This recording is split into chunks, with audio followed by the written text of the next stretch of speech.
Welcome back to Super Pandit. Kita akan bahas kemenangan Indonesia, kemenangan luar biasa menghadapi China dalam laga kualifikasi menuju World Cup 2026 bersama Jerry Arvino, Afif Safir dan juga the one and only Karis Yulianto. Legend. Di situ lu nyampe. Asli. Tadi yang nonton Super Reaction pasti full tawa karena di luar dugaan ternyata legend kita satu ini penuh gelak dan canda ternyata. Sampai Afifnya minder. Ketularan Afif. Oh gitu. Jer, singkat saja, babak pertama dan kedua atau secara pertandingan 90 menit apa yang ditawarkan Indonesia tadi? Singkat saja, round 4 kita nyampe. Itu.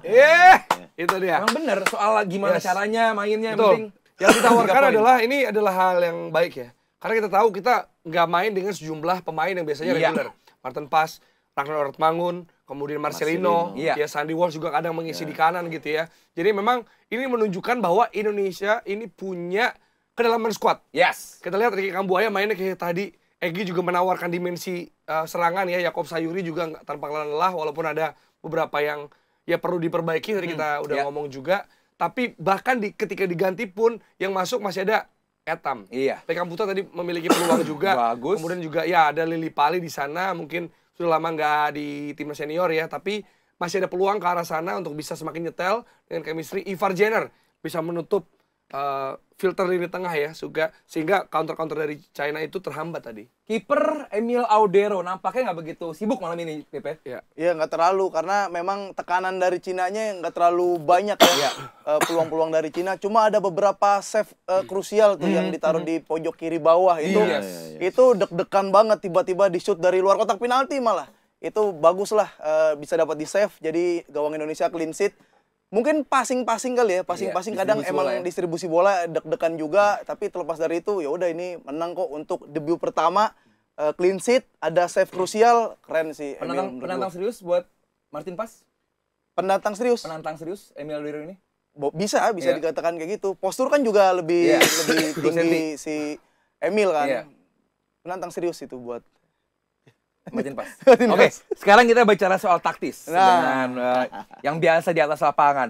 Gimana babak pertama seperti apa, babak kedua seperti apa? Oke, babak pertama saya melihat ada sedikit kebuntuan di situ karena Ole bekerja sendirian, second line juga sedikit terlambat.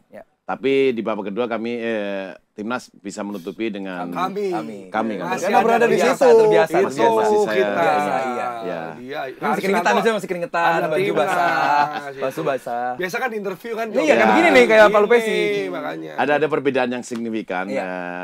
Apa yang sudah saya sampaikan tadi, bahwa pertama wing play kurang berjalan dengan baik. Tapi dengan masuknya beberapa pemain, ada Kevin Dick, ada Ivar Jenner, ada Etam, dan Kelvin Verdong lebih leluasa karena bisa memainkan dari sisi sebelah kiri. Ya, karena di wing play saya pikir dua fullback timnas kita harus lebih agresif lagi untuk mensupport, menopang oleh Romania yang hari ini cukup sibuk, cukup bekerja keras. Saya pikir pemain terbaik oleh Romania hari ini. Betul. Dan juga menang. Dan tadi juga dikatakan oleh Om Haris bahwa ada yang perlu ditingkatkan untuk kedepannya. Kalau boleh tahu apa aja dari kacamata Om Haris? Iya, secara taktikal saya pikir tidak jauh beda dengan pertandingan sebelumnya. Ini juga harus dipertahankan karena ini salah satu gaya bermain timnas saat ini, dan seluruh pemain ini ada waktu jeda yang cukup lumayan panjang tentunya untuk menyatukan chemistry segala macam yang akan dipersiapkan timnas nanti untuk menghadapi melawan Jepang juga harus dimaksimalkan dengan baik. Jer, kita melaju ke babak atau kualifikasi babak keempat dengan menyusul kemenangan dari Australia tadi, kayak peringkat 2 sudah ditutup, kayaknya nggak mungkin juga. Nanti apa yang perlu disiapkan menuju ke babak keempat ini? Ya, ini menarik karena sebenarnya akan kita hadapi itu kemungkinan besar ya tim-tim dari Timur Tengah pastinya. Ya, di mana ini sebenarnya di mana sebenarnya kalau dilihat dari klasemen-klasemen yang berpeluang ya, itu adalah Uni Emirat Arab, kemudian ada Qatar di sana. Masih ada kemungkinan juga kalau Uzbek terpeleset masih mungkin, ada juga Kirgistan ya, tapi kayaknya kemungkinan besar Uni Emirat Arab dan juga Qatar. Kemudian juga ada dua dari 3 pilihan ini, Jordan, Irak atau Oman. Ya, pastinya juga bersama Arab Saudi atau Bahrain yang bakal menemani kita, Ya. bakal menemani kami, kita lolos ke round 4. Dan formatnya itu harus kita lihat bahwa ada 6 tim ya berarti, 6 tim. masing-masing 2-2, ntar dibagi Silakan masing-masing, dibagi Satu-satu. ke 2 grup, 2 grup. isinya 3. Ya. Juara grup masing-masing akan lolos ke Piala Dunia. Langsung ya. Langsung. Kemudian 2 runner up akan maju ke fase kelima. Fase kelima. Kemudian akan main home and away. Fase kelima itu contohnya gimana? Misalnya kayak kalau Indonesia peringkat 2 nih contohnya. Terus apakah Indonesia akan bertemu dengan dari grup yang lain? Iya. Ya, Oh, yang jadi lain, kan ada ya. 2 grup. Ada Ya. 2 grup nanti. Isinya 3-3. Juara Lolos. runner up akan ketemu lagi. Oke, Untuk menang, tiket. lolos. Lolos. Untuk nanti akan masih menghadapi perwakilan dari konfederasi Lain. Oke. Besar peluang Indonesia untuk lolos menghadapi negara-negara yang disebut sama Afif tadi, khususnya nanti Oman ya, yang mana wasitnya perlu kita ajari belajar hitung.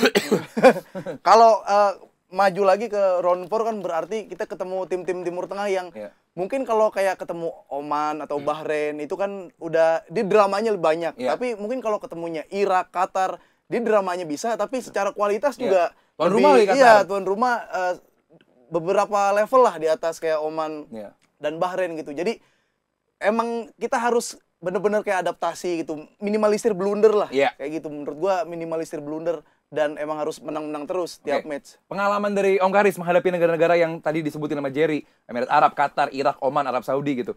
Apa yang perlu benar-benar kayak di atas lapangan, apa yang perlu kita tingkatkan? Klinikal kah? Atau manajemen permainan kah? Atau seperti apa? Iya, sebenarnya ini tidak mudah ya. Iya. Tidak mudah melawan tim-tim Timur Tengah ini ya. Ada Qatar, terutama Irak. Irak betul. ini cukup secara organisasi permainan mereka cukup solid. Ya tentunya ya kita harus lebih bekerja keras lagi melawan, terutama untuk masalah taktikal yang cukup penting. Ya karena ada waktu yang cukup panjang ini harus dimaksimalkan untuk mempersiapkan bukan dari segi teknik aja, taktik, fisik, mental juga harus diperbaiki semua. Di Oktober nanti Jer ya, kemungkinan ya. Oke, kalau gitu thank you Jerry Arvino, Afif Safi dan juga Om Karis Yanto. Dukungannya luar biasa Super Friends. Kita bakal ketemu lagi nanti di Super Reaction saat menghadapi Nippon. Oh iya. Oke, thank you semuanya. Thank you juga. Saya lapor dari sana ya. Wes, luar biasa. Langsung dari GBK. Langsung Osaka. Berangkat ke Osaka. Ke Osaka. Thank you. Nanti kita inilah Video video call. call ya. Video call. Thank you semuanya untuk menemani para Super Friends hari ini untuk memberikan insight yang luar biasa. Ali Bawazir mewakili kru yang bertugas. Signing out. Bye. Ayo Indonesia, karena ini rasanya super.